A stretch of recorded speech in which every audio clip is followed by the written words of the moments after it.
तुमचं घर सोडून तिथं गेलात, कुणामुळं गेलात, कशामुळं गेलात, मी ह्याच्या राजकीय खोलात जाणार नाही, पण ह्याच्या वेदना मला आहेत की माझ्या मुलाला, माझ्या भागातल्या पोरांना तिचं घर सोडून जावं लागते कामासाठी. माझी विनंती आहे, तुम्ही तिथं गेलात पण मतदान करायला इथं या. नमस्कार. रात्रीचे 11 वाजून गेलेले आहेत आणि आमची लेट्सअपची टीम येऊन पोचलेली आहे लातूर जिल्हा मराठवाडा किंबहुना महाराष्ट्र राज्याच्या राजकारणाचं केंद्रस्थान असलेल्या निलंगा विधानसभा मतदारसंघात. आणि आपल्या या लेट्सअप मराठीवरती आपल्यासोबत आज गप्पा मारण्यासाठी उपस्थित आहेत निलंगा विधानसभा मतदारसंघाचे आमदार, त्याचबरोबर भाजपा महायुतीचे अधिकृत उमेदवार माननीय संभाजी पाटील निलंगेकर साहेब. भैया साहेब, तुमचं खूप खूप स्वागत आहे आमच्या नमस्कार लेट्सअपच्या प्लॅटफॉर्मवरती. प्रचाराचा सगळे आता दगदग आणि किंवा नुकतंच प्रचार आता सगळा सुरू झाला आहे. कसा चालू आहे एकंदरीत प्रचार?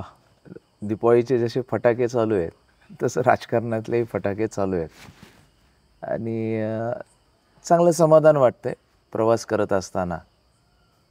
आणि त्याचं एक मुख्य कारण म्हणजे एक राजकीय क्षेत्रात आल्यापासून आपण कामाचा लेखाजोखा निवडणुकीच्या आधी जनतेच्या समोर मांडतो. आणि माझ्या ह्या आजपर्यंतच्या राजकीय टाईममध्ये, वेळेमध्ये ह्या वर्षीचा माझा जो लेखाजोखा होता तो जनतेने फार अंतःकरणातून स्वीकारला. त्याच्यामुळे ह्यावेळेस समाधान वाटतं. 2004 आता 2024 जी साधारण 2 डिकेड्स हां. आणि थेट लोकांमध्ये उतरून लोकांची सगळी कामं आणि तुम्ही पूर्ण सगळा वेळ हा 20 वर्षाचा सगळा समाजकार्यात घालवला आहे. आणि त्यापूर्वीची तुमची एक लिगसी वेगळी आहे पूर्ण समाजकार्याची, राजकारणातली. आणि नुकतीच जनसन्मान पदयात्रासुद्धा तुम्ही पार पाडली. एकंदरीत मतदारसंघाचा पल्स काय वाटतोय आता? नाही, आपण राजकीय क्षेत्रात ज्यावेळेस सुरुवात केली, जो वारसा म्हणतात त्या वारसाच्या विरोधामध्ये एक स्वतंत्र प्रवाहाच्या विरोधात जाऊन आपण टिकून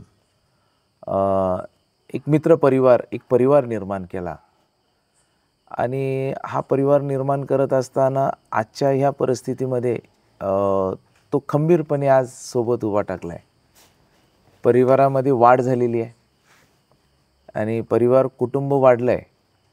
परिवार म्हणजे मी ह्या मतदारसंघामध्ये तुम्ही कुणालाही विचारा की त्यांनी म्हणत नाहीत की भैया आमचे नेते आहेत आणि आम्ही त्यांचे कार्यकर्ते आहेत. प्रत्येकजण बोलत असताना आपल्या हक्काचे, अधिकाराने बोलतात. त्याच्यामुळं मी नेता आणि कार्यकर्ता असं आमच्या इथं वातावरण दिसणार नाही.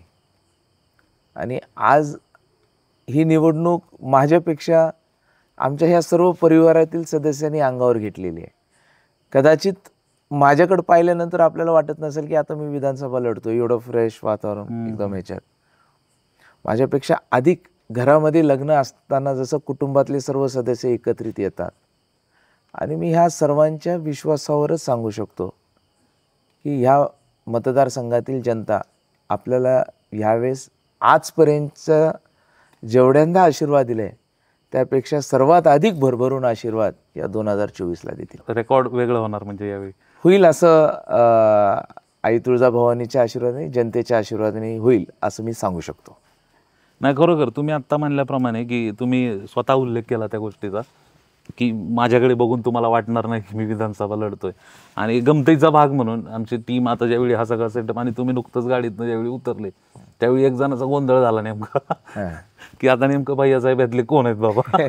आणि तुमचे जे बंधू आहेत त्यांनी त्यांना समजलं की तुम्ही आहेत, कारण ते ज्या त्यांचा पूर्ण पोशाख ज्या प्रकारचा होता आणि तुम्ही होते एकंदरीत.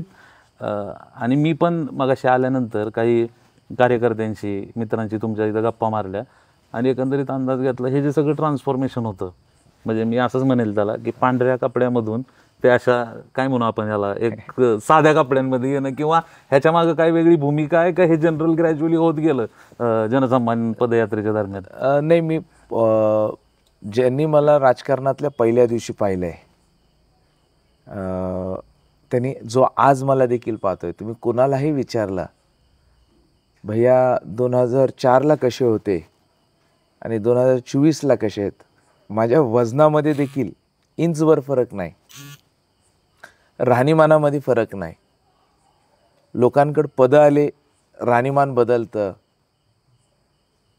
चला एखाद्या वेळेस आपण राहणीमान समजू शकतो, पण पदं आले की भाषा बदलती. तुम्ही माझी ती 2004ची भाषा आणि तो कनेक्ट, तोच कनेक्ट आज आहे.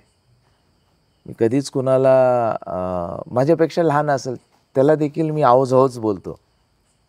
तो आपलेपण आहे. आणि मला असं वाटतं की हा काय नॅचरली आहे. मला ह्या गोष्टीला मी कधी अधिकचं पोशाख असेल किंवा ह्या गोष्टीला महत्त्व कधी दिलेलं नाही. मला बरेच जण म्हणतात की आता मधून येत असताना आईने मला तेच म्हटलं की अरे जरा भांग तर पाडून जा म्हटले. आणि तुझं कंगवा आला, तू मी नाही मागवलं होतं, आमच्या आईनेच पाठवलं होतं, जरा नीट जरी जाशील. त्याच्यामुळे मला ह्या गोष्टीला अधिक असं महत्त्व असं वाटत नाही. मला असं वाटतं की मी जर जॅकेट घालायला लागलो, जे माझ्या जवळ जे लोक येतात ना, ते थोडं त्यांच्या मनामध्ये किंतु येऊ शकतो. अशी नाही की परिस्थिती मी काय राहू शकत नाही व्यवस्थित. करेक्ट. मी तर सगळ्या पद्धतीने जाऊ शकतो, पण मला असं वाटतं की माझ्या राहणीमानामुळं माझ्या जवळच्या माणसांमध्ये अंतर निर्माण होऊ नये. लोकांना साहजिक वाटतं. आज तुम्ही माझ्यासोबत किती मोकळेपणाने बोलू शकतात. मीच ते जर सूट बूट जॅकेटमध्ये असलं तर तुम्ही पण कम्फर्टेबल झालं नसतात. करेक्ट आहे. तुम्हाला वाटतं आपल्यातला माणूस हे बोलायला पाहिजे. करेक्ट. त्यामुळे राजकीय लोकांनी पण आपल्या लोकांना जवळीक निर्माण होईल ह्या पद्धतीनेच राहायला पाहिजे असं माझं मत आहे. साधी राहणी, उच्च विचार. हा, ते बाकी आता ते खरं आहे, म्हणजे ती वाक्य भाग झाला. हा, मागं लोकसभेच्या वेळी जो नरेटिव्हचा फटका भाजपला बसला, एकंदरीत सध्याची नेमकी परिस्थिती काय वाटते? आता तुम्ही फिरताय सगळीकडं. नाही, राजकारणामध्ये आपण पाहतो गणितामध्ये काय आहे, 2+2 = 4. तसं राजकारणामध्ये 2+2 4 नसते. ते 5 राहू शकते किंवा 3 राहू शकते. ओके. त्याच्यामुळे जे लोकसभेत होतं ते ह्या विधानसभेला असेल असं नाही. बरं. आपल्या देशातील जनता फार हुशार आहे. मी तर एक ग्रामीण भागातला कार्यकर्ता आहे. छोट्या छोट्या निवडणुका पाहिलेल्या आहेत. आपण म्हणतो खेड्यातल्या लोकांना कळत नाही, माहीत नाहीत मतदान कसं करायचं. मला तर कदाचित वाटतं शहरी भागापेक्षा लोकशाही अधिक दृढ ही ग्रामीण भागामध्ये. 21 लोकांमध्ये त्यांनी ठरवून ज्यांना निवडून आणायचं त्यांना आणतात. त्याच्यामध्ये 7 वेगळे चिन्ह असतात. म्हणजे वेगवेगळ्या प्रकारचे 7 चिन्ह असतात आणि 7 चिन्ह आणि तसे 4 माणसं म्हणजे 24 लोक असतात. 24मधून 7 निवडायचे असतात आणि त्याच्यातून ते वेगवेगळ्या सिम्बॉल असतात. बरोबर ज्याला निवडून आणायचं म्हणजे ही एवढ्या बारकाईने मतदान ग्रामीण भागातले करतात. त्याच्यामुळं प्रत्येक निवडणूक वेगळी आहे. लोकसभेला जे घडलं ते विधानसभेला घडेल असं नाही. त्या काळामध्ये आमच्या विरोधी पक्षाने एक नेरेटिव्ह सेट करण्यामध्ये यशस्वी झाले. तेच नंतर होतील असं नाही. ते म्हणतात ना, you can fool some people all the time but you can't fool all the peoples all the time. त्याच्यामुळं सदैव तुम्ही सगळ्यांना वेड्यात काढताल असं कधी नसतंय. ओके. त्यामुळं विधानसभा ही निश्चितपणे ज्या गोष्टी कमी पडल्यात आणि जिथं आम्ही कमी पडलो, आम्ही असं मी म्हणणारा कार्यकर्ता नाही आहे की नेरेटिव्हमुळं आमचा पराभव झाला. कदाचित आमच्या कामामध्ये देखील काही गोष्टी कमी असतील, त्याचं देखील आम्ही स्वतःचं सेल्फ ॲनालिसिस केलेलं आहे. आणि जिथं आम्ही कमी होतो ते ह्या 6 महिन्यानंतर लोकसभेनंतर तिथं भरून काढण्याचा प्रामाणिकपणे प्रयत्न केला.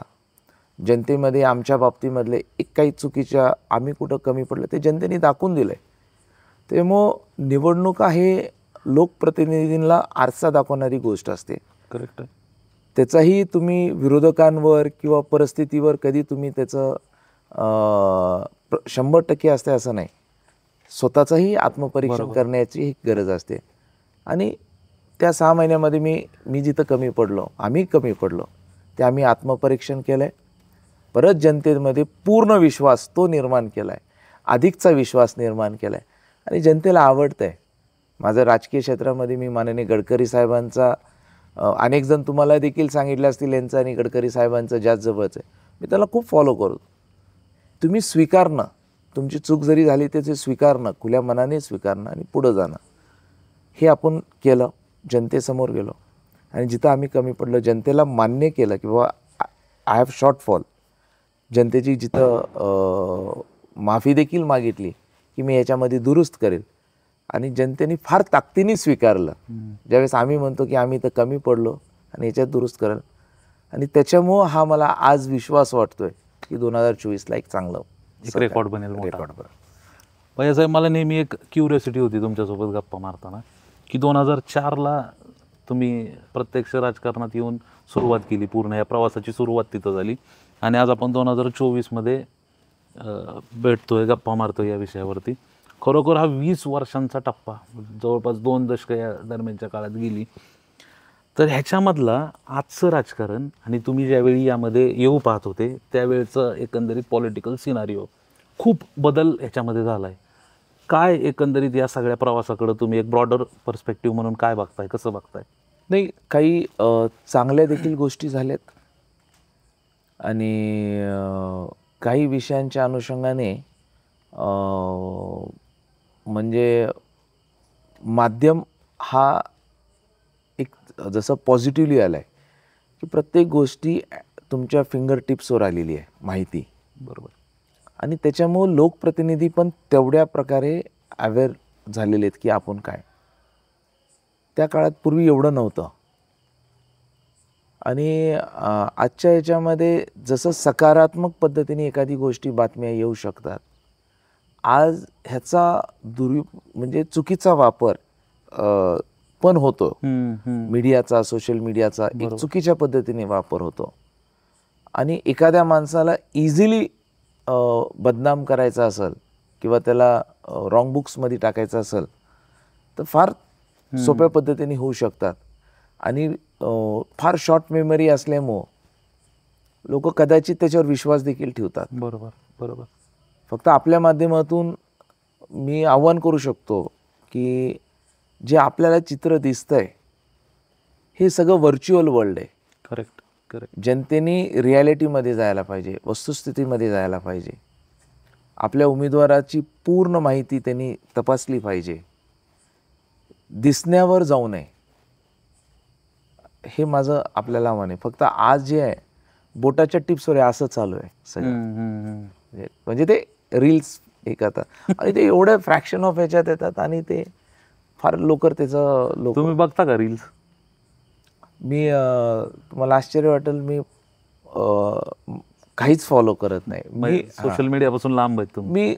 मी पिक्चर खूप पाहतो. अरे वा. म्हणजे अशाही ह्याच्यामध्ये तुम्ही मला विचारलं, आता जरी बसलो रात्री जेवण करत करत एखादा पिक्चर लावतो, तेवढा पिक्चर आवडला की संपवतो आणि बऱ्याचदा रिपीटही पाहतो. काय असं काय नाही. ओके. काय तुमची आवडती मूवी सांगा एखादी? अंदाज अपना अपना. अरे वा. म्हणजे आणि रिसेंट टाइम्स मध्ये काय नवीन पाहिलंय कलाकृती? रिसेंट टाइम मध्ये अक्षय कुमारचा केसरी आलता ना, तो एक आवडला होता, चांगला मूवी होता. की तुम्ही असे रेकमेंड करता का मग काही नवीन कार्यकर्ते असतील, तरुण कार्यकर्ते असतील, विद्यार्थी वर्ग असेल की बाबा अमुक अमुक चित्रपट बघितला गेला पाहिजे किंवा तुमच्या माध्यमातून चित्रपटाला थोडंसं सक्षम करण्याच्या पॉईंट ऑफ व्ह्यूनी काही ॲक्टिव्हिटी करतात का, किंवा तुमचं काय मत आहे त्या बाबतीत? नाही, डॉक्युमेंटरी पाहायला पाहिजेत. अनेक चांगल्या डॉक्युमेंटरीज ते पाहायला पाहिजेत. मी जे राजकीय क्षेत्राशी जोडलेले आहेत मी त्या ह्या सर्वांना सांगत असतो, द ग्रेट हॅक म्हणून जो डॉक्युमेंट ते पाहायला पाहिजे. येस. की कशा अर्थाने लोक मॅन्युक्युलेट करतात.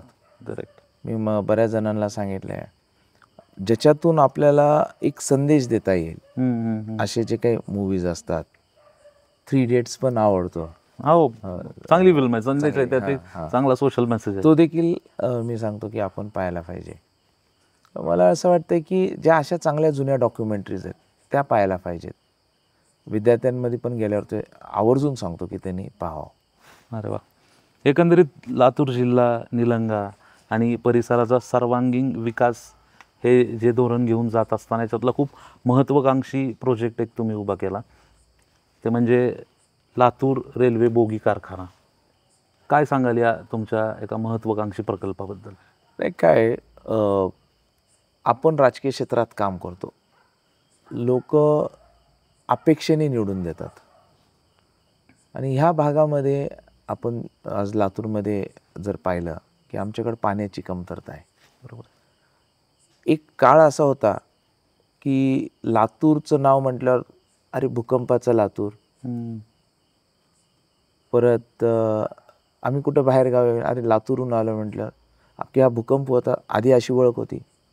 त्याच्यानंतर रिसेंटमध्ये आमची ओळख म्हणजे अरे रेल्वेनी पाणी आलेलं लातूर, इकडनं झालं तुमच्याकडनं, हां सांगलीकडनं हे पाणी तुम्ही आमच्याकडे पाठवून दिला होता, रेल्वेने पाणी आलं, मग ती एक ओळख.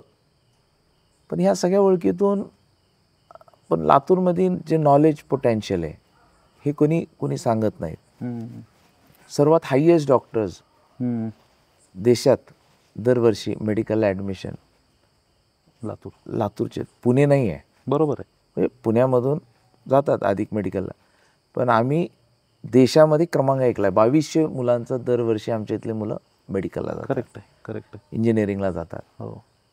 आमचं ज्ञानाची खाण असलेला लातूर आहे, पण त्याला एक वेगळी ओळख राहायला पाहिजे. मग आमचं नॉलेज ड्रेन होतं. त्याचं मुख्य कारण म्हणजे आमच्याकडे इंडस्ट्री नाही आहे.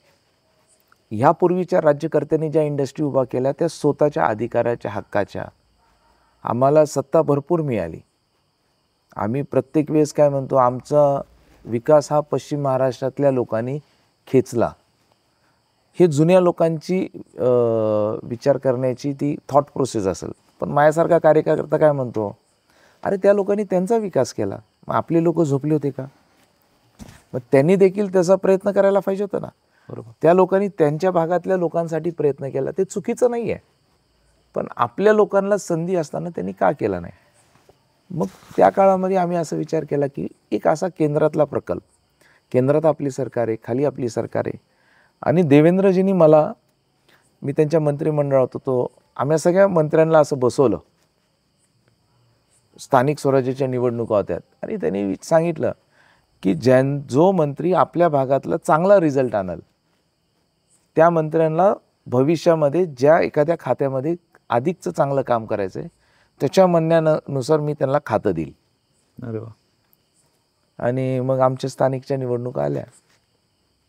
महाराष्ट्रातला सर्वात चांगला रिझल्ट, महानगरपालिका आम्ही भारतीय जनता पार्टीची आणून दिली, जिल्हा परिषद, नगरपालिका, ग्रामपंचायत स्तरापर्यंत आम्ही संघटना उभा केली. आणि निकालानंतर मी गेलो देवेंद्रजीकडे, तुम्ही बोलला होता, शब्द दिलायत म्हटलं, सांग म्हटले तुला काय कोणतं डिपार्टमेंट पाहिजे. म्हटलं भाऊ मला डिपार्टमेंट माझं काय आग्रह काय नाही आहे, जे दिला जबाबदारी ते काम करतोय. पण केंद्राचा हा जो मेट्रो कोच म्हणजे रेल्वे कोच कारखाना जो येणार आहे महाराष्ट्रात, तो कोच कारखाना तुम्ही लातूरला द्या. त्यांनी म्हटलं अरे ते अजून नक्की नाही. म्हटले भाऊ तुम्ही मला एवढा शब्द द्या. 1 मिनिटासाठी थांबले. मी रिझल्ट चांगला दिला भाऊ, मी संघटनात्मक सगळ्यात चांगली ताकद लातूरमध्ये उभा केली आहे. त्यावेळेस त्यांनी तो शब्द दिला आणि मला अजूनही आठवतं आहे ते मंत्रिमंडळाच्या आमच्या बैठकीमध्ये तो कोच कारखाना, प्रत्येकाची इच्छा ना, बरोबर, की 35,000 कोटीचा लागवड, रोजगार त्याच्यातून 40-50 हजार मिळणार. प्रत्येकाला वाटत होतं की हा कारखाना आपल्याकडे यावा. पण तो कारखाना आपण ह्या भागात आणला आणि त्याचं पूर्ण श्रेय जर कोणाला जात असेल तर ह्या भागातील जनतेला जाते. त्यांनी तो विश्वास आमच्यावर दाखवला आणि त्याच विश्वासाच्या बळावर देवेंद्रजींना मी सांगितलं आणि तो आज उभा टाकला आहे. 25 डिसेंबरला आमचा पहिला कोच, वंदे भारतचा जो कोच, तो त्या कारखान्यातून बाहेर पडेल. ओके. आता येत्या 25 तारखेला, 25 डिसेंबरला कारखाना उभा टाकला आहे, सगळं तयार आहे. शेल कोच तयार ऑलरेडी झालेला आहे. ओके. आता आपण देशामध्ये जी वंदे भारतची जी रेल्वे पाहतो त्याचं कौतुक केलं जाते, बरोबर, ती रेल्वे आता आमच्या लातूरमध्ये बनणार. वा.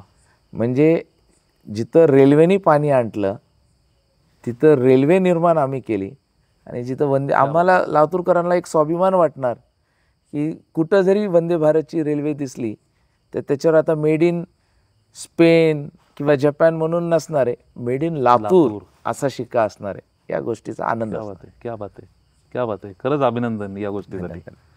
2014च्या अगोदर साधारण एकही राष्ट्रीय महामार्ग जिल्ह्यातून जात नव्हता, आपल्या मतदारसंघातून जात नव्हता.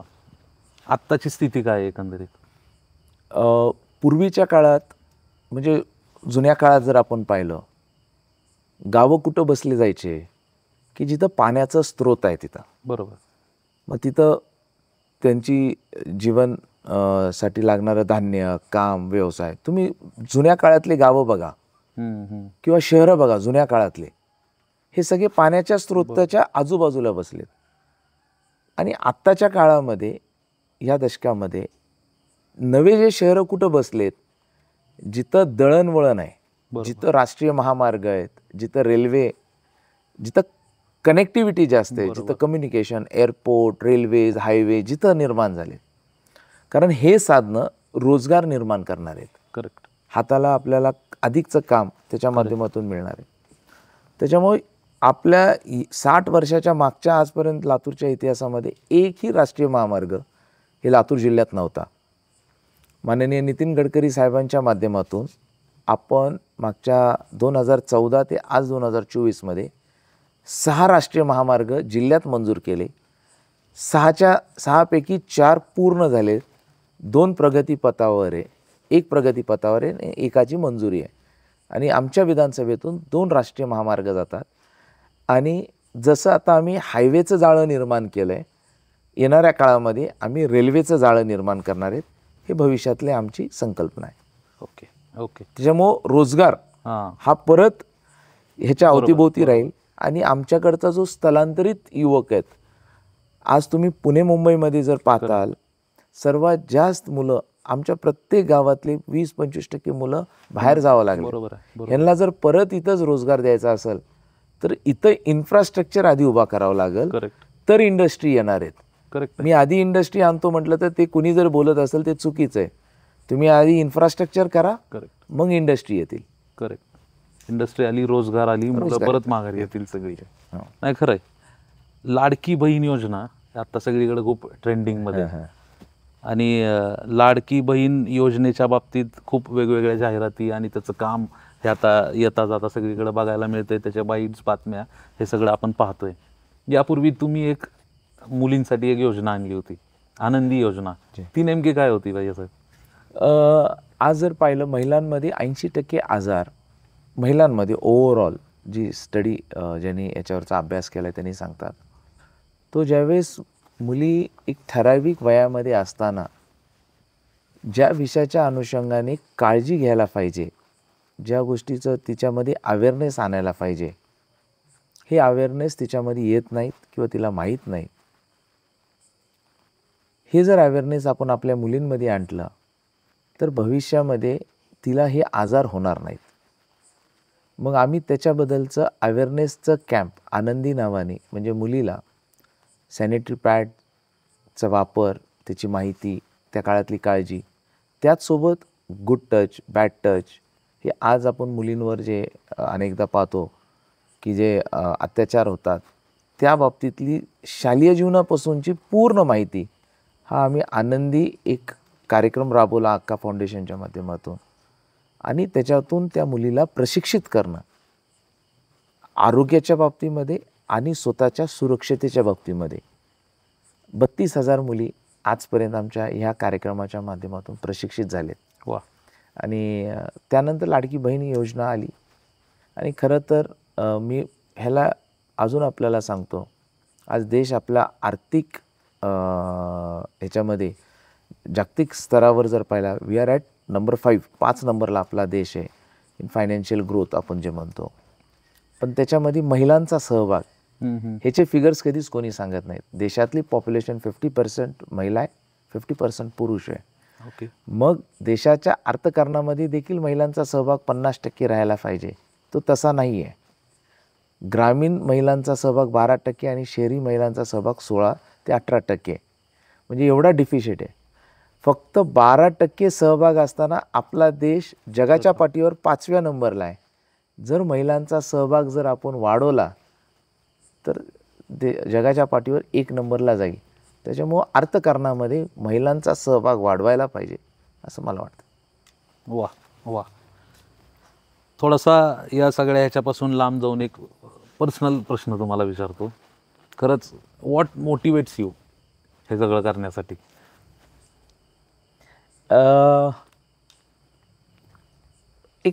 तुम्ही ज्यावेळेस बाहेर जातात, आता मी बाहेर आलो, लोकांचा चेहरा पाहिला, आपल्याला भेटल्यानंतर मला भेटायला जर रोज 100-1 लोक येत असतील, तुम्हाला आश्चर्य वाटेल त्यातले काम असणारे फक्त 20-1 जण असतात.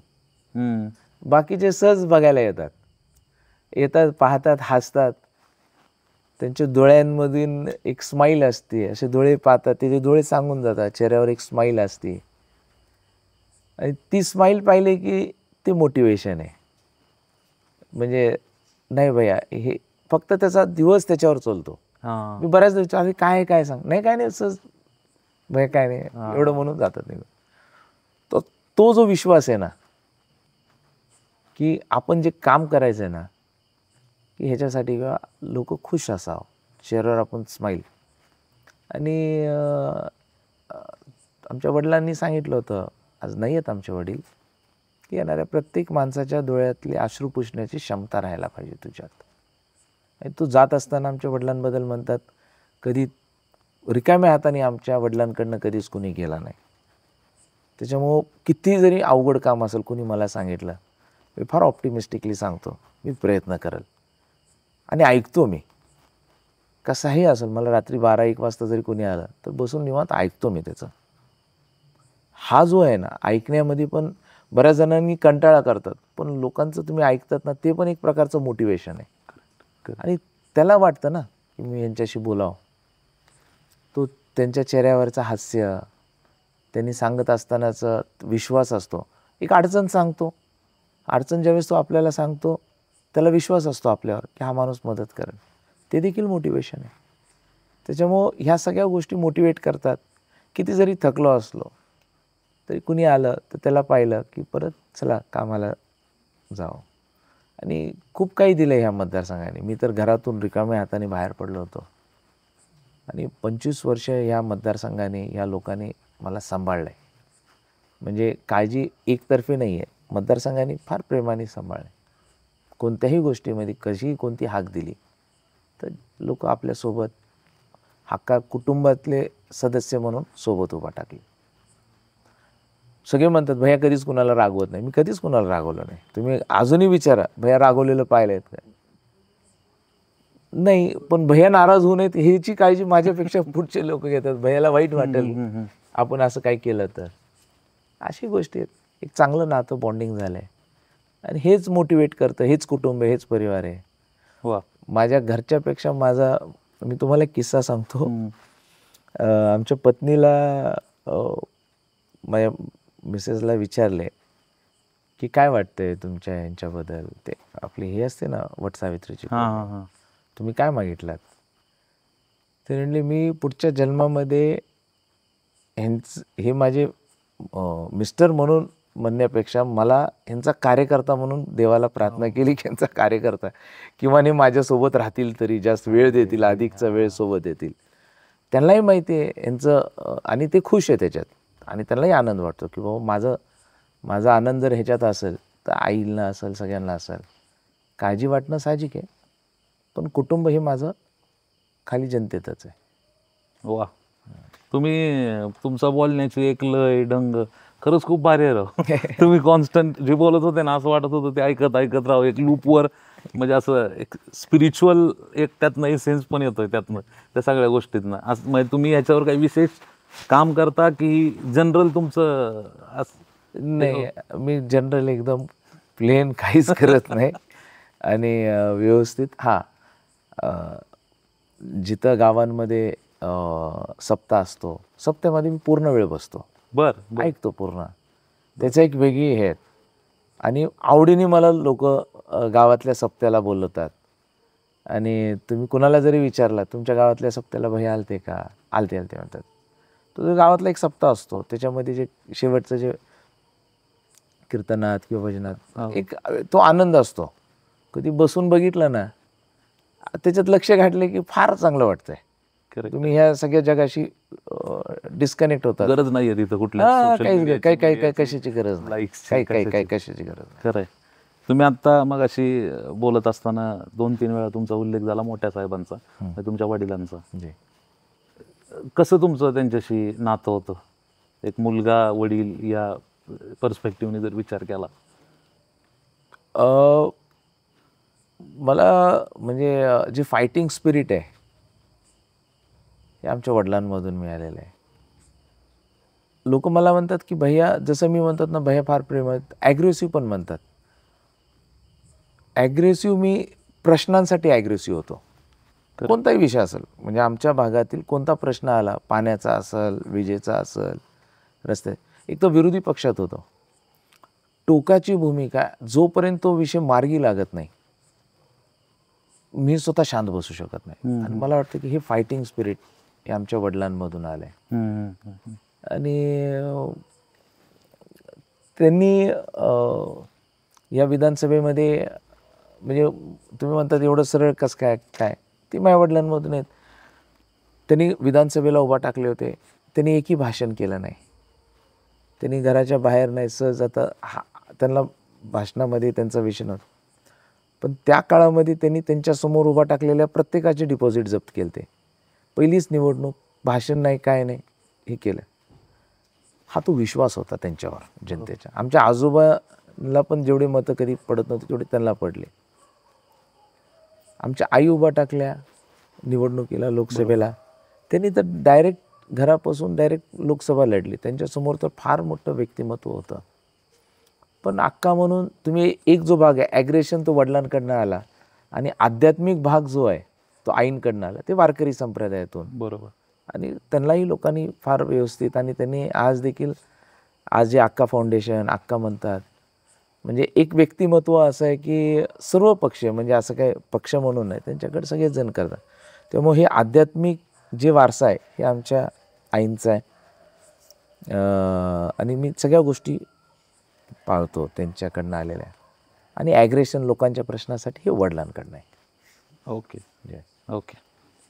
मराठवाडा वॉटर ग्रीड च्या बाबतीत आपण थोडंसं बोलूया. काय आता करंट सिनारिओ सगळा?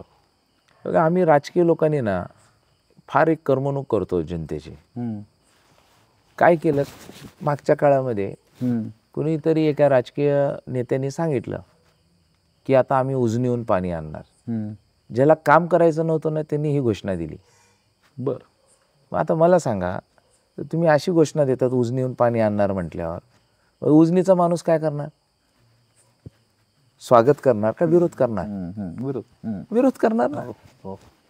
आणि ह्या वादामध्ये एक एंटरटेनमेंट जनतेला लावलं, उजनीहून पाणी आणणार, लगेच तिथला माणूस म्हणतो रक्ताचे पाट वाहतील पण आम्ही पाणी देत नाही. मग झालं, जनता ह्याच प्रश्नाच्या अवतीभोवती फिरते. म्हणजे हे राजकीय लोकांनी त्या काळामध्ये स्वतःच्या राजकारणासाठी निर्माण केलेला एक प्रश्न आहे. ओके. मग वाद आहे, कोर्ट आहे, मग ते काय पाणी अजून आलं नाही. किती सिंपल एक विषय होता. मी देवेंद्रजींच्या समोर मांडलं की देवेंद्रजी, मराठवाड्याला पाणी द्यायचं आहे. ते मुख्यमंत्री होते. तुम्ही जे समुद्रात वाहून जात आहे पाणी, प्लस पुरामध्ये वाहून जाणारं पाणी, आम्ही सांगू ना उजनीवाल्यांना, तुमचं पोट भरल्यानंतरचं जे पाणी खाली वाहून जाते, खाली कर्नाटकमध्ये सोडतात, ते पाणी आम्हाला उचलायला द्या. तुमच्या अधिकारातलं पाणी नको. समुद्रात वाहून जाणारं पाणी, आता कोल्हापूरला पूर आला, सांगलीला पूर आला, पाणी खाली सोडतं. ते जे पुराचं जे पाणी असतंय, जे समुद्रात वाहून जाणारं पाणी असतंय, ते लिफ्ट करून तुम्ही मराठवाड्याच्या आमच्या ज्या नद्या आहेत, ओके, त्या नद्यांमध्ये जर हे पाणी आलं तर आमच्या देखील नद्या बारमाही वाहतील. आणि पर्सेंटेज म्हणजे जवळपास 100 TMC पेक्षा अधिकचं पाणी, जर आज भांडणं कितीसाठी लावले, 21 TMCचं, ते कधीच मिटलं नाही, पण तुम्हाला सहज पाणी 100 TMC पेक्षा अधिक भेटू शकते जर ही योजना केली तर. Okay okay. तर मराठवाडा वॉटर ग्रीड म्हणजे काय की मुख्य स्रोतामध्ये वाहून जाणारं पाणी मुख्य स्रोतात आणणं, आणि त्या स्रोतातून खालचे जे छोटे छोटे नद्या आहेत ते आणणं. म्हणजे पुढच्या 5 वर्षामध्ये लोकप्रतिनिधी म्हणून माझी ही जबाबदारी आहे मी जनतेच्या समोर देखील एक विजन म्हणून आम्ही ठेवतो आहे की बाबा आम्हाला पुढचे 5 वर्ष मराठवाडा वॉटर ग्रीड पूर्ण करायचं आहे. मांजरा तेरणा नदीमध्ये बारमाही पाणी, म्हणजे तुम्ही पश्चिम महाराष्ट्रात बघा, पाऊस जरी कमी पडला तरी नद्या भरून वाहतात, कॅनल भरून वाहतात. बरोबर. त्याचं कारण म्हणजे एकमेकांची वॉटर लिंकिंग झालेली आहे, एकमेकांचं स्रोत व्यवस्थित आहे. तसं आमच्या स्रोतातच मूळ ह्याच्यातच पाणी कमी आहे आणि पाऊस आम्हाला कधी तर 4 वर्षातून 5 वर्षातून एखादा दुसरा वर्ष चांगला पाऊस लागतो. मग त्या काळातला पाऊस ज्यावेळेस तिकडं बारमाही पाणी तुमच्याकडे येतं, ते पाणी ह्या नद्यात आलं तर आमचे स्रोत भरून राहतील. ओके. ह्याला वॉटर ग्रीड आहे. ओके. आणि मग त्या मेन ह्याच्यापासून म्हणजे गोदावरीत पाणी आलं, खालच्या नद्यात येईल. मांजरा तेरणामध्ये आलं तर देव नदीमध्ये येईल, खालच्या तावरजामध्ये येतील असं. ओके. मग हे विजन आम्ही पुढच्या 5 वर्षामध्ये आमच्या महायुती सरकार माध्यमातून करायचं. कारण ह्याला लागणारा जो फंड्स आहे, केंद्रामध्ये जर आपलं सरकार असेल आणि राज्यात सरकार असेल तर एवढा जवळपास 1,00,000 कोटीचा खर्च हा सगळ्या ह्या प्रक्रियेला आहे, तरच सरकार करू शकतं. आणि हे सिमलेसली होऊ शकतं सगळं. ह्या सिमलेसली होऊ शकतं. ओके. ओके. जवळपास 12-1 वर्ष बंद असलेला अंबुलगा सहकारी कारखाना तुम्ही चालू केला, त्या बाबतीत थोडंसं जरा. नाही, कोऑपरेटिव्ह इंडस्ट्री पूर्वीच्या काळामध्ये माननीय विखे पाटील साहेबांनी, शंकरराव मोहिते पाटील साहेबांनी त्यावेळेस ह्या इंडस्ट्री चालू केल्या. त्याच्या मागचं जे धोरण होतं एकदम शुद्ध धोरण होतं की शेतकऱ्यांचा सहभाग आणि सहभागातून उद्योग आणि त्याच्यातून शेतकऱ्याला मदत, फार शुद्ध. आणि पण नंतरच्या काळामधल्या राजकीय लोकांनी कोऑपरेटिव्हचं काय परिवर्तन केलं, आता जे चालतं ना corporate, cooperative turn into corporate. Okay. म्हणजे स्वतःच्या ह्याच्यामध्ये त्याला बदल केला. ओके. आणि ज्या कोऑपरेटिव्ह इंडस्ट्रीमधल्या काळात चालू झाल्या त्या बंद पाडण्यासाठी स्वतःच्या कॉर्पोरेट इंडस्ट्रीज उभा केल्या. ओके. त्याच्यामुळे ह्या भागातले सगळ्या इंडस्ट्रीज 10-12 आणि सरकारचे पैसे घ्यायचे, पैसे घेऊन उभा करायचा आणि बंद पाडायचं. मग त्याच्यातलाच हा भाग होता. आमच्या आजोबांनी फार मेहनत करून हा कारखाना चालू केला, उभा केला ह्या भागातील शेतकऱ्यांना मदत व्हावी. पण तो कारखाना व्यवस्थित तिथं जे नियोजन होतं ते चालू शकले नाहीत. एवढी चांगली इंडस्ट्री आम्ही 12 वर्षानंतर कारखाना चालू केला. फर्स्ट सीझनमध्ये आम्ही जवळपास 3-1 लाखापर्यंत क्रशिंग केली. छोटीशी डागडुजी करावं लागली, छोट्याशा गोष्टी कराव्या लागल्या आणि त्याच्यातून ही इंडस्ट्री चालू झाली. त्याचा फायदा ह्या भागातला ऊस वेळेवर चालू झाला. आमच्या भागामध्ये मांजरा परिवाराचे कारखाने आहेत, इतरही परिवाराचे कारखाने आहेत. पण ज्यावेळेस स्पर्धा चालू झाली शेतकऱ्यांना, ते देखील राहायला पाहिजे. फक्त आंबुलगा चालू राहिल्याने काय होणार, आमची देखील मोनोपोली होईल, शेतकऱ्यांचा तोटा होईल. स्पर्धा राहिली तर शेतकऱ्यांना फायदा होईल. बरोबर. आणि तो उद्योग व्यावसायिक लोकांनी चालवायला पाहिजेत. तुम्ही त्याला व्यापार कशा पद्धतीने प्रॉफिट रेशो ठेवून जर व्यवस्थित चालवला तर तो टिकल. जिथं तुम्हाला कसाही तुम्ही त्याचं व्यवस्थित न लक्ष दिल्यामुळे तो बंद पडला, 12 वर्ष बंद राहिला, आज 3 वर्ष झाले सलग चांगला चालू आहे. ओके. ओके. शेती किंवा शेतीपूरक उद्योगाच्या अनुषंगाने तुमच्या डोक्यात जो त्याला शाश्वत विकासाच्या बाबतीत तुमच्या मनात खूप वेगळा काही आराखडा आहे, ज्या बाबतीत नेहमीच चर्चा केली जाते, त्या बाबतीत ऐकलं जातं, ते नेमकं काय आहे हा शाश्वत विकास तुमच्या डोक्यात? नाही, काळ बदलला आहे आता. तुम्ही शेतकरी पूर्वीच्या काळामध्ये 25 एकर 50 एकरचे शेतकरी होते. आता फार 1-1, 2-2 एकरचे शेतकरी आलेले आहेत. बरोबर. तर शेती आता वरचीवर जसं लोकसंख्येप्रमाणे वाटण्या झाल्या की शेती कमी झाली आणि कमीत कमी शेतीमध्ये परवडणारं हे शक्य नाही आहे. तर तुम्हाला एकत्रित येऊनच शेती करावं लागेल, हे भविष्यातलं एक गरज आहे. आणि आपल्या माध्यमातून मी सर्व शेतकरी बांधवांना विनंती करतो, शेती विकू नका. आज पृथ्वीवर जी गोष्ट कमी पडणार आहे ते म्हणजे जागा आहे, शेती आहे. ज्याच्याकडे जेवढी शेती आहे तो तेवढा श्रीमंत आहे. सर्व शेतकरी बांधवांना आज जरी थोडे अडचणीचे दिवस असतील, शेती काढू नका. ग्रुप फार्मिंगमध्ये तुम्ही जायला पाहिजे. आणि ह्या भागामध्ये पाण्याचं स्रोत, टेक्नॉलॉजीचा वापर, आपण काय म्हणतो, अनेकदा उदाहरण देतो इस्रायलमधली शेती हम्म, त्याची चर्चा करतो. हम्म, पण इस्रायलच्या लोकांच्या DNA मध्ये शेती कधीच नव्हती. हम्म, हम्म. मूळ आपल्या DNA मध्ये शेती होती बरोबर. भारताच्या. बरोबर आहे. आपल्याला माहीत असताना देखील जुन्या काळामध्ये तंत्रज्ञानाचा वापर त्यांनी करत होते. हो हो. आपण तीच एक परंपरा पकडली, त्याच्यानुसार गेलो. काळाप्रमाणे आपल्याला शेती देखील बदलावं लागेल, कारण क्लायमेट चेंज एवढ्या मोठ्या प्रमाणात होत आहेत. त्याच्यानुसार शेतकऱ्यांनी अपडेट राहणं, आणि ही आम्ही लोकप्रतिनिधीची जबाबदारी आहे. आता आम्ही समृद्ध शेतकरी अभियान घेतो, त्याच्यामध्ये शेतकऱ्याला आम्ही नव्या काळाप्रमाणे पेरणीची पद्धत, मार्केटची कनेक्टिव्हिटी, ह्या सगळ्या गोष्टी देतो. आणि त्याचा रिझल्ट देखील असा आहे की लातूर जिल्ह्यामध्ये जो उतारा इतर तालुक्यामध्ये त्याच्यापेक्षा आमच्याकडचा 20% उतारा आमच्याकडे जास्त आहे, कारण आम्ही थोडं तंत्रज्ञानाचा वापर करतो, थोडी माहिती देखील असतं. आता येणाऱ्या काळामध्ये शेतकऱ्याला मार्केटशी निगडीत शेतीमध्ये त्यांनी जायला पाहिजे. ओके. असं आम्ही येणाऱ्या काळात आम्ही त्यांना तसंही प्रशिक्षित देणार आहे. डायरेक्ट कनेक्टिव्हिटी टू मार्केट कसं करून देता येईल ते देखील आपण करणार आहे. त्यामुळे शेतकरीनी तंत्रज्ञानाचा, टेक्नॉलॉजीचा वापर हा करणं गरजेचं आहे असं मला वाटतं. शेती विकायची नाहीये, विकायचे, चुकून विकून. तो खूप भारी मुळशी पॅटर्न मधला डायलॉग आहे प्रवीण तरडेंचा. हां, शेती विकायची नाही, शेती राखायची. राखायची. हां, शेती राखायची. तुमच्या माध्यमातून मी आपल्या सगळ्या शेतकरी बांधवांना विनंती. कारण शेवटपर्यंत एकच कल्चर राहणार आहे, दॅट इज ॲग्रिकल्चर. हा, बरोबर, ट्रू. साहेब, आपल्या या तालुक्याची एक अजून एक वेगळी ओळख आहे, ते म्हणजे दिव्यांगांसाठीचं जे सोशल वर्क केलं जातं, जे कार्य इथं होतं, त्यासाठी निलंगा एक अग्रणी म्हणून त्याची महाराष्ट्रामध्ये ओळख आहे. तर या कार्याबद्दल थोडंसं तुम्ही प्रकाश टाकला तर बरं होईल. हे दिव्यांगांच्या बाबतीमध्ये आजपर्यंत फक्त चर्चा केली जाते, त्याच्यावर निर्णयाला कोणी येत नाही. तर सर्वात पहिलं काय केलं आम्ही, आयडेंटिफाय केलं. प्रत्येक गावाने आयडेंटिफाय केलं, आणि आयडेंटिफाय केल्यानंतर दिव्यांगांचा दुसरा जो प्रॉब्लेम होता की त्यांना सर्टिफिकेट मिळत नाही. ओके. तर जिथं आयडेंटिफाय झाले तिथं सगळे शासकीय मेडिकल यंत्रणा आम्ही लावले आणि जागेवर त्यांना सर्टिफिकेशन दिलं.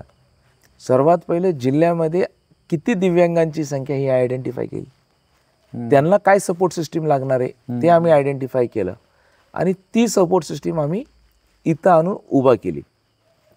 म्हणजे मला आज आपल्या माध्यमातून सांगताना निश्चित ह्या गोष्टीचं हे म्हणजे निश्चित अभिमानी वाटतो ज्या लोकांनी याच्यात काम केलं. देशातला सर्वात मोठा दिव्यांगांचा सपोर्ट सिस्टीमचा कॅम्प, त्याचं नाव घेतलं जातं आहे, जे आपले उत्तर प्रदेशचे मुख्यमंत्री माननीय योगी आदित्यनाथ, गोरखपूर, त्यांच्या मतदारसंघामध्ये झाले असं उल्लेख आहे. पण हे खरं नाही आहे. बर 4 जिल्ह्याचा मिळून त्यांनी 15,000 लोकांचा दिव्यांगांचा कॅम्प घेतला होता. ओके. त्याच्यामध्ये हे साहित्य सपोर्ट सिस्टीम वाटप केली. आम्ही फक्त लातूर जिल्ह्यामध्ये एका जिल्ह्याचा 12,000 लोकांना 1 स्ट्रोकमध्ये आम्ही एका ठिकाणी बोलून नाही, तो दिव्यांग ज्या भागात आहे तिथंच, ती व्हीलचेअर असेल, काठी असेल, हिअरिंग मशीन असेल, हात असतील, पाय असतील, जे त्याला लागतात त्या ठिकाणी आम्ही 1-2 दिवसाच्या आत त्या ठिकाणी आम्ही त्यांना वाटप केलं. एक असा आगळा वेगळा कॅम्प आम्ही त्या ठिकाणी घेतला होता. आणि आज देखील लातूरमध्ये जर आपण पाहताल जिल्ह्यामध्ये प्रत्येकाकडे त्याचं स्वतःचं आय कार्ड आहे, त्याच्याकडे त्याचं सर्टिफिकेशन आहे, त्याला लागणारी मदत आहे. आणि लातूरमध्ये आम्ही दिव्यांगांची एक ITI आहे, त्या काळामध्ये माझ्याकडे कौशल्य विकास विभाग होतं. देशातली पहिली दिव्यांगांची ITI, म्हणजे दिव्यांग हा फक्त त्याला सपोर्ट सिस्टीम नाही, तो त्याचा स्वतःचा रोजगार. बरोबर. हे बघा, त्याच्यामध्ये जे एक्स्ट्रा टॅलेंट असतं त्या टॅलेंटला कशा पद्धतीने त्याला रोजगारामध्ये कन्वर्ट करता येईल हे देखील आम्ही सुरुवात केलेलं आहे. करेक्ट. आणि आम्ही त्याचं एक पार्क देखील लातूरला बनवलेलं आहे. माझी आपल्याला विनंती असेल, सहज आपण कधी आता लातूरला गेलात तर ते दिव्यांगांचा ITI आणि दिव्यांगांचा जो पार्क आहे की ज्याच्या माध्यमातून दिव्यांगांना पुढं घेऊन चालता येतं, त्याला मदत करता येते, हे देखील आपण पाहायला पाहिजे असं वाटतं. ओके. निलंग्याचं अजून एक खूप वैशिष्ट्य आहे जे मानलं जातं, ते म्हणजे वैविध्यपूर्ण शिवजयंती साजरी करणं. या बाबतीत थोडंसं तुम्ही सांगा. कसं आहे, आपल्या राजाची शिवजयंती ही आपण छत्रपती शिवरायांना पाहत असताना फक्त योद्धा म्हणून पाहिलेलं आहे, ॲज अ वॉरियर म्हणून. पण छत्रपती शिवरायांची जलनीती काय होती, बरोबर, फार त्याच्यावर कोण बोलत नाही. हम्म. मग आमचा उद्देश हा असतो की छत्रपती शिवरायांची ही जलनीती लोकांच्या समोर जायला पाहिजे. हम्म. छत्रपतींची शेतीवरची नीती, बरोबर. म्हणजे आम्ही हरित शिवजयंती साजरी केली. वा. आमचा उद्देश काय आहे की छत्रपतींची शेतीवरची जी नीती आहे ही लोकांपर्यंत माहीत राहील आणि ती एवढी भव्य करायची की ती दखल घ्यायला पाहिजे. सुरुवातीला आम्ही पहिली जयंती केली की एक पोर्ट्रेट केलं की रांगोळी काढली 5 एकरमध्ये. ओके. त्याची लिम्का बुक ऑफ रेकॉर्डमध्ये झाली. हरित शिवजयंती केली, ती जवळपास 6 एकरमध्ये केली. बर. अळव्यांच्या बियांपासून हे केलं आणि क्रॉप आर्ट केलं, बेसिकली क्रॉप आर्ट केलं आणि ते उगवलं आणि त्याच्यानंतर हे केलं. ओके. त्याची देखील दखल केली. मोठी सर्वात पेंटिंग केली. आम्ही 12 बलुतेदार हम्म. ही संकल्पना छत्रपती शिवरायांनी त्या काळामध्ये जी राबवली. बरोबर. 12 बलुतेदारांची छत्रपती शिवरायांची जयंती साजरी केली. हा एक वेगळा कार्यक्रम होता की समाजातला असा सर्व घटक जो त्या काळामध्ये स्वतःची जीविका कशा पद्धतीने हे करायचा आणि त्यावेळेस छत्रपतींनी निर्माण केलेली त्यांच्यासाठीची नीती. बरोबर. म्हणजे प्रत्येकाला त्याच्या कौशल्याप्रमाणे रोजगार. बरोबर. बरोबर. ही नीती छत्रपतींची होती, हे आम्ही सांगण्याचा पाहिला. त्याच्यामुळं फक्त छत्रपती शिवरायांना आपण एक योद्धा न पाहता ह्या सर्व गोष्टींमध्ये एक राजा, आदर्श राजा कसा असायला पाहिजे जगाच्या पाठीवर, तर त्याचं एकच उदाहरण राहू शकतं, ते म्हणजे छत्रपती शिवराय. वा वा, क्या बात आहे. नवीन जे काही तरुण सगळे मतदार आहेत आता, जे तुमचं असं आता तुम्ही सगळा रिसर्च आणि सगळी आकडेवारी तुमच्याकडे असेल, जो स्थलांतरित आहे किंवा आता पुणे मुंबईसारख्या शहरांमध्ये आहे, अशा सगळ्यांनी एकदर महत्त्वाच्या दिवशी म्हणजे मतदानाच्या दिवशी त्यांनी यावं, तो आपला हक्क बजावावा, यासाठी तुम्ही काही विशेष मेसेज द्याल या सगळ्या यंगस्टर्सला? कारण हा नव मतदार जो आहे त्याला डेमोक्रेसीची सिस्टीम, त्यातलं निवडणुकांचं महत्त्व, या बाबतीत थोडंसं लीडर म्हणून तुम्ही सुद्धा अंडरलाईन करून सांगणं गरजेचं. आपण डेमोक्रेसी म्हणतो, लोकशाही म्हणतो. लोकशाहीने आपल्याला दिलं काय? डॉक्टर बाबासाहेब आंबेडकर यांनी जे संविधान दिलं, संविधानाचा आदर करतो, आपल्याला दिलं काय? तर एक सर्वात सुंदर दागिनं, आपण काय म्हणतो, एक ज्वेलरी, दागिनं. म्हणजे आजपर्यंत निर्माण झालेल्या दागिन्यातला सर्वात सुंदर दागिनं जर कोणतं असणार आहे, जे डॉक्टर बाबासाहेब आंबेडकरनी आपल्याला दिलं, ते म्हणजे मतदानाचा अधिकार. माझी सर्व तरुण बांधवांना विनंती आहे की देशातला, आपल्या देशातला सर्वात श्रीमंत माणूस कोण आज ऑन रेकॉर्ड जर घेतलं, अंबानी असेल. हो हो हो. अंबानीला किती मतदानाचा अधिकार आहे? 1. आपल्यालाही एकच आहे ना. बरोबर बरोबर. म्हणजे तुम्ही आणि अंबानी आपण समान आहात, हे डॉक्टर बाबासाहेब आंबेडकरनी आपल्याला आज दिलंय. सहज तुम्ही ह्या मताला असंच हे करू नका. तर माझी सगळ्या तरुणांना विनंती आहे की आपल्या भविष्याचे निर्माते तुम्हीच आहात. करेक्ट आहे.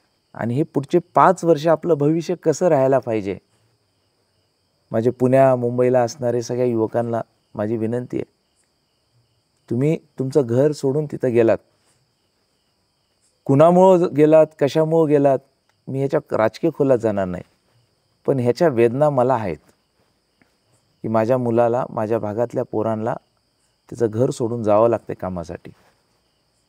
माझी विनंती आहे, तुम्ही तिथं गेलात पण मतदान करायला इथं या. भविष्यातल्या आपल्या पोरांना परत असं कधी जावं लागणार नाही, हा प्रयत्न मी माझ्या ह्या मतदारसंघामध्ये करतोय आणि करत राहील, हे मी आपल्याला सांगतो. बाजासाहेब, तुम्ही मगाशी बोलताना 2-3 वेळा उल्लेख केला की यावर्षी निकालामध्ये काहीतरी रेकॉर्ड बनेल, पण नेमकं आता ही जी लढाई आहे, यावेळेसची जी निवडणूक आहे, ही नेमकी प्रतिस्पर्धी कोण आहे? तुम्ही कोणाच्या विरोधात हे लढताय आणि हा विश्वास तुम्हाला कसा येतोय सगळा? नाही, महाराष्ट्रात महायुती विरुद्ध महाविकास आघाडी आहे. निलंगा मतदारसंघामध्ये भारतीय जनता पार्टी विरुद्ध काँग्रेस ब. तुम्ही म्हणताल हे ब म्हणजे काय? म्हणजे आय ऐकलं असताल, एस ऐकलं असताल. काँग्रेस ब म्हणजे बाबळगाव. बर. ही लढाई निलंगा विरुद्ध बाबळगावच्या काँग्रेसच्या विरोधातली लढाई आहे. ह्या मतदारसंघाच्या स्वाभिमानाची लढाई आहे. त्याच्यामुळे मला विश्वास आहे की हा मतदारसंघ आपला स्वाभिमान राखल हे मी खात्रीने सांगू शकतो. निलंगा वर्सेस बाबळगाव अशी आहे म्हणजे अशी बेसिकली लढाई. यावेळेसची निवडणूक सगळी. त्यांनी खूप ताकद लावली. होय ना. त्यांनी ठरवले काही जरी झालं की ह्या माणसाला आपल्याला थांबवायचं आहे, पण त्यांच्या ठरवण्याने काय होत नाही, जनतेने ठरवावं लागतंय. आणि तुम्ही सांगताय जनतेचा विश्वास आहे आणि रेकॉर्ड होणार आहे. ठीक आहे, आपण रॅपिड फायरकडे थोडंसं वळूया आणि थोडंसं अराजकीय झोन थोडासा पकडतो मी. आवड निवड ह्या बेसिक टॉपिकवरती आपण थोडंसं गप्पा मारू. तुम्ही मगाशी बोलताना सांगितलं की चित्रपट तुम्ही खूप बघता, जी सिनेमा लवर आहेत तुम्ही. जी आवडता तुमचा हिरो? अमिताभ बच्चन. आवडती अभिनेत्री? मधुबाला. वा. तुम्ही रिसेंटली बघितलेला एखादा मराठी टेलिव्हिजन शो, सिरियल, किंवा नॉट रिसेंटली तुमच्या आवडीची मराठी सिरियल? मराठी सिरियल मी म्हणजे टी व्ही फार कमी पाहतो. बरं. पण कधी मोबाईलवर हास्य जत्रा किंवा भाऊ कदम आवडतं. हवा येऊ द्या, हवा येऊ द्या. हा, ओके. भाऊ कदमचं जे पाहतो आवडतं भाऊ कदमला पाहायला. ओके. तुमचे छंद काय आहेत असे? म्हणजे जसं सिनेमा बघणं एक सांगितलं, वाचन, लेखन. मला फिरायला खूप आवडतं. अरे वा. हा, म्हणजे फुल टाइम मी गाडीत राहू शकतो, मला कंटाळा येत नाही. मग तुमची अशी कॅरावॅन वगैरे आहे का एखादी? नाही, असं काही नाही. म्हणजे असं काही काय आहे तुमचं आवडतं ठिकाण कुठलं आहे मग फिरण्याचं? कुणाला जरी विचारलं भैयाला सुट्टी असतील तर कुठं असतं, तर तिरुपतीला असतात. मला वाटतं की मी तिरुपतीच्या ह्याच्यामध्ये रमतो, ओके. त्या जागेला जायला आवडतो. तर तेव्हा माझं आवडतं ठिकाण हे तिरुपती आहे. मग आपल्या भागातल्या मराठवाडा, लातूर, निलंगा या भागातल्या बघण्यासारख्या जागा, ठिकाणं कोणती कोणती अशी तुम्हाला वाटतं की इथं एकदा तरी महाराष्ट्रातल्या लोकांनी, देशातल्या लोकांनी येऊन बाबा व्हिजिट केली पाहिजे? सर्वात पहिलं निलंगा आणि लातूर. पण महाराष्ट्रामध्ये फार सुंदर ठिकाण आहेत की जिथं आपण जाऊ शकतो. संभाजीनगरला जरी आपण गेलात, प्रत्येक भागामध्ये वेगवेगळे त्याची वैशिष्ट्य आहेत. जे आपल्या लेण्या आहेत ते फार चांगले आहेत, पाहण्यासारखे आहेत. बाहेरचे विदेशातले लोक येऊन ते लेण्या पाहतात. माझी आपल्या माध्यमातून विनंती आहे की विदेशातले लोक येऊन का आपले अजिंठा आणि एलोरा पाहतात हे देखील पाहायला पाहिजे. तिथं ग्रिष्णेश्वरच्या तिथं मंदिर आहे. ते मंदिरचं पण जे आर्किटेक्चरचं आहे त्या एलोरा टेम्पलमधलं, की आपण खालून बांधकाम सहसा होतं पण हे बांधकाम वरून खाली आलेलं आहे. ओके. अशा अनेक सुंदर ठिकाण आहेत की जे पाहायला पाहिजेत. मला वाटतं की हे दोन्ही ज्या लेण्या आहेत, मला जेव्हाही वेळ मिळेल मी जात असतो. माझं आवडतं ठिकाण पण संभाजीनगर आहे, कारण मी शिक्षणासाठी त्या ठिकाणी होतो. मला अकलूज देखील आवडतं आहे. बरं बरं अकलूज माझी शाळा म्हणजे तिथं होती. बरं. अकलूजमधलं जे कॅनलच्या आजूबाजूचं जो परिसर, ते म्हणजे आवड असणारं तुमचे ठिकाण आहे. शालेय जीवनातले जिगरी मित्र, जवळचे एकदम मित्र शालेय जीवनातले, त्यांची नावं किंवा त्यांना भेटता का तुम्ही? हा, मी अजून भेटतो. तुम्ही अजूनही आमचा जर लातूरला गेलात हां तर तुम्ही विचारताल भैयाचं ठिकाण कोणतं आहे, हां. तर आमचा एक चहाचा कट्टा आहे हां. खोरे गल्लीमध्ये. कुठं कुठं? सावेवाडी म्हणून खोरे गल्ली आहे तिथं. बरं. तर चहाचा कट्टा आहे. तुम्ही तिथं अजूनही फार म्हणजे खूप गर्दी असते चहाला तिथं. कॉलेजपासून तिथं आमचं जाणं राहतं. चहा तिथं घेत असतो. अभिजित चव्हाण आहेत, शिवानंद पाटील आहेत, संतोष हात्ते आहेत, हे अजून मित्र आहेत. अजून देखील मी तिथं चहा घेतो. आणि संभाजीनगरला आमचं काटी कॅन्टीन म्हणून आहे. आज देखील मी संभाजीनगरला गेलो, फ्लाईट असेल तर जाताना मी तिथलं आमचं ते समोसा सँडविच असं घेऊन जात असतो. ओके. अशी कोणती गोष्ट आहे जी रेस्ट ऑफ महाराष्ट्रामध्ये नाही आहे पण तुमच्या मतदारसंघाची ती स्पेशालिटी आहे? इथल्या तरुणांची अशी काय वेगळी खासियत आहे जी इथली स्पेशल आहे, किंवा या मतदारसंघाची स्पेशालिटी काय असं तुम्हाला वाटतंय? एकतर आमच्याकडे एक बोरसुरी डाळ एक प्रकार मिळतो. बरं. ती ह्या मतदारसंघाची स्पेशालिटी आहे. ओके. म्हणजे आपण अनेक डाळी पाहतो, ती ठराविक वेळेनंतर ती डाळ इटते किंवा त्याच्यामध्ये खराब होती. आमच्या डाळीची लाईफ ही दुप्पट आहे. बरं. ती डाळ वापरून जर तुम्ही ज्यावेळेस ती आमच्याकडे वरण म्हणतात त्याला, डाळ बनवतात, ती टिकतं. आणि निलंगा राईस पण इथला स्पेशालिटी आहे. हा, मला असं वाटतं. निलंगा राईस म्हणजे काय आहे त्याचं, रेसिपी कशी आहे त्याची? ते पूर्वीपासून आज सकाळी पहाटे 4 वाजता जरी गेलं तर तुम्हाला राईस भेटेल. हां. आणि प्रत्येक ठिकठिकाणी तो एक जसं शहरी भागामध्ये वडापाव हा प्रकार आहे. आमच्याकडे राईस घेतात. निलंगा राईस बद्दल थोडंसं सांगा ना, तुम्हाला काय माहिती असेल तर थोडी त्याची हिस्ट्री, किंवा काय कसं आलंय हे फूड, किंवा का पॉप्युलर झाले. कारण पुण्या मुंबईमध्ये याचे स्पेशल आता आउटलेट झाले की स्पेशल निलंगा राईस मिळेल असं लिहिलंय, आणि आपल्या भागातली पोरं ते आवडीने जातात तिथं खातात. तर काय ह्याच्या बाबतीत तुम्हाला माहित असलेला एखादा किस्सा, आठवण? निलंगा राईस जर पाहिला आपण, एक सर्वसामान्य माणूस कुटुंबातला कुणी असेल त्याला परवडणारा पण आहे आणि त्याची भूक भागवणारा पण आहे. सकाळ सकाळी आपल्याला जे की नाश्त्यामध्ये एक आपल्याला व्यवस्थित पण नाश्ता पण पाहिजे, आणि नाश्ता आणि जेवणाच्या मधला जो भाग कव्हर करायचा असतो, परिस्थितीनुसार आपला कष्ट करणारा भाग आहे, आणि त्या ह्याच्यानुसार त्याला लागेल तेवढी एक प्लेट भेटते. त्या प्लेटीमध्ये राईस असतो आणि दम दिलेला राईस असतो, तो कम्प्लीट वाफेवर बनवलेला असतो, आणि नॅचरल इन्ग्रेडियंट्स असतात. काही जास्तीचे मसाले ते काही नसतात, पण व्यवस्थित त्याला दम देतात. आणि दम देत असतानाचा जो त्याच्यामध्ये जे भाज्या आणि हे जे टाकतात ते पूर्वीपासून त्याच्यामध्ये त्यांच्या हाताला देखील ते स्वाद आहे, त्या तांदळाला, पाण्याला देखील ते स्वाद आहे. त्यामुळं तो आता प्रसिद्ध एवढा झाला की लातूरलाही निलंगा राईस चालतो. पुण्यामध्ये पण देखील आता आमचे मित्र म्हणतात, अरे बसमधून उतरल्या निलंगा राईसचे सकाळ सकाळी हे दिसतात. त्यामुळं इथल्या बनवणाऱ्यांच्या ह्याच्यामध्ये आणि पूर्वीपासून चालत आलेलं, म्हणजे आजचा हा विषय नाही आहे. हा भाग निजामाच्या टप्प्यातला असणारा हा भाग आहे, निजामकालीन हा भाग आहे. आणि तो जो म्हणजे हैदराबादी जी चव आहे ह्याच्यामध्ये, ह्या भातामध्ये जी हैदराबादची आणि साऊथची चव येते, त्याच्यामुळं अधिक चविष्ट हा त्याच्यामध्ये निर्माण होतो. आणि ह्याचे जे बऱ्यापैकी जुने जे शेफ जे बनवणारे होते हे त्याच निजामी पद्धतीने त्याला आलेला ते ट्रेडिशन सोबत आलेलं आहे. त्याच्यामुळे मला वाटतं. आणि इकडची बोली पण वेगळी आहे ना, जरा डायलेक्ट वेगळा आहे जरा. आमचं भाषा म्हणजे आता मला आमच्या मीटिंगमध्ये बऱ्याचदा त्याच डायलेक्टमध्ये बोला ना तुम्ही आम्हाला आता, तसंच बोला. म्हणजे आता मला एकदा काय झालं की बैठकीत सांगितलं की मला सूत्रसंचालन करायचं होतं मुंबईच्या बैठकीमध्ये, आणि त्यांनी सांगितलं की ते बैठकीत असं होतं की सुरुवातीला सगळ्यांनी उभा राहायचं आहे. आता उभा राहायचं म्हटलं आम्ही काय म्हणतो, उभा टाका. बरोबर म्हटलं सर्वांनी उभा टाका. आता उभा टाका म्हटले की तिथं पुण्या मुंबईत त्यांना ते कळलं नाही.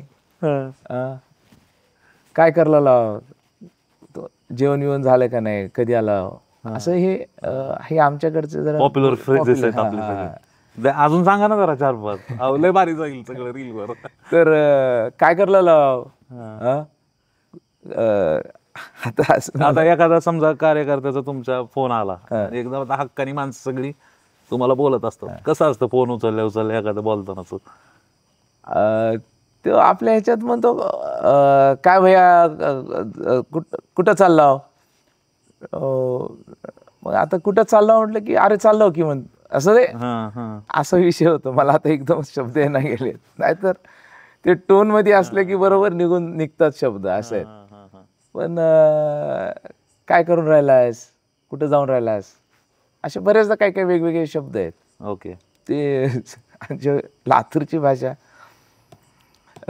ते बऱ्याचदा म्हणतात. आम्ही एका कार्यक्रमाला गेलो होतो, इंग्लिशच्या how to speak English in 8 days असं काही तर पुस्तकाचं विमोचन होतं. पुण्यात कार्यक्रम होता. बर.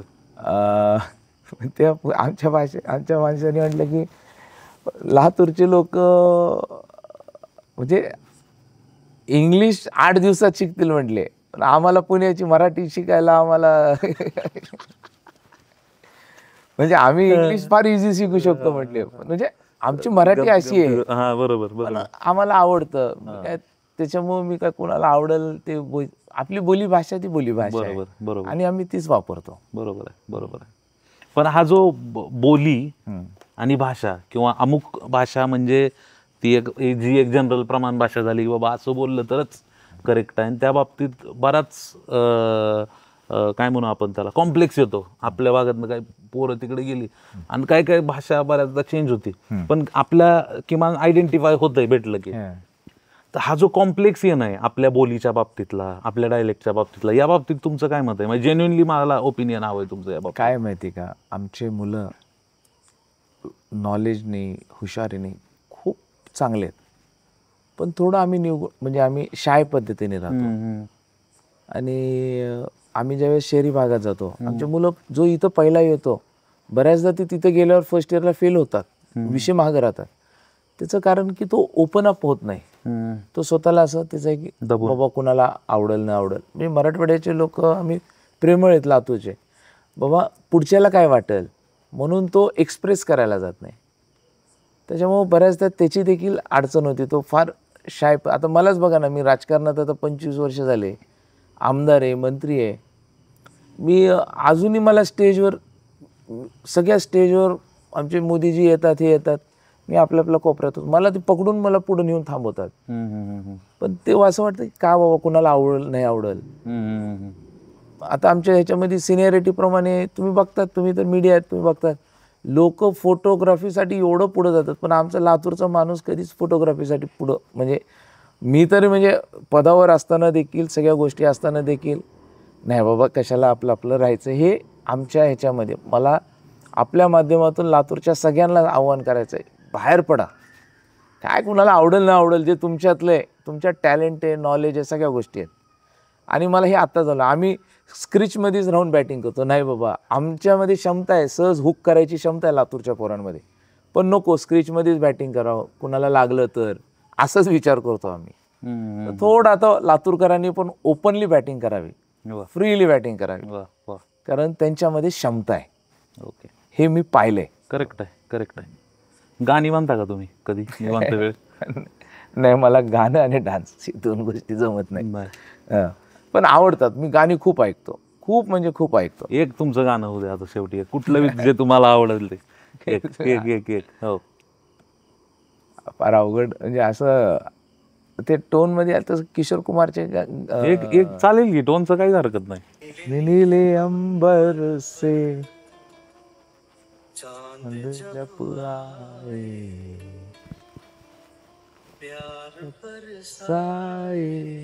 थोडं मोठ्याने होऊ द्या.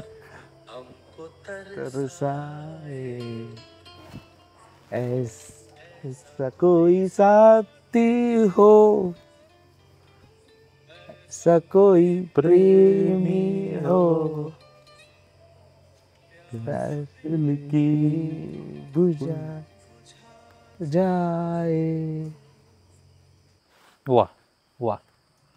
जाता जाता फक्त एकच सांगतो, कारण मतपेटी हे कधीच उमेदवाराचं भविष्य ठरवत नाही, ती भविष्य ठरवते आपलं, म्हणजे आपल्या जनतेचं. त्यामुळं धन्यवाद भैयासाहेब, तुम्ही वेळ दिला या सगळ्या प्रचाराच्या गडबडीत. रात्री आम्ही तुम्हाला गाठला आणि तुम्ही वेळ दिला. मलाही चांगलं वाटलं. दीपावलीच्या निमित्ताने पाहुणे आपल्या घरी येणं हे कधी चांगलंच आहे. आणि तुम्ही आमच्या लेट्सअप वाहिनीवरती आलात. आमच्या फक्त प्रेक्षकांना एकदा लेट्सअपला सबस्क्राईब करा. आणि ह्या गप्पा तुम्हाला कशा वाटल्या एकदा फक्त प्रेक्षकांना सांगा. सर्व आमच्या मित्रांना विनंती आहे, लेट्सअपला आपण सर्वांनी सबस्क्राईब करा. आणि खरंच एक तरुणांसाठीचं एक व्यासपीठ असणार आहे, मन मोकळे गप्पा जिथं ऐकू शकतो आणि खुल्या मनाने जिथं आपण बोलू शकतो आणि ऐकू देखील शकतो. त्यामुळं आपण सर्वांनी याच्यावर सबस्क्राईब करणं, एक आपला मित्र म्हणून, आपल्या भागातला लोकप्रतिनिधी म्हणून मी आपल्या सर्वांना आव्हान करतो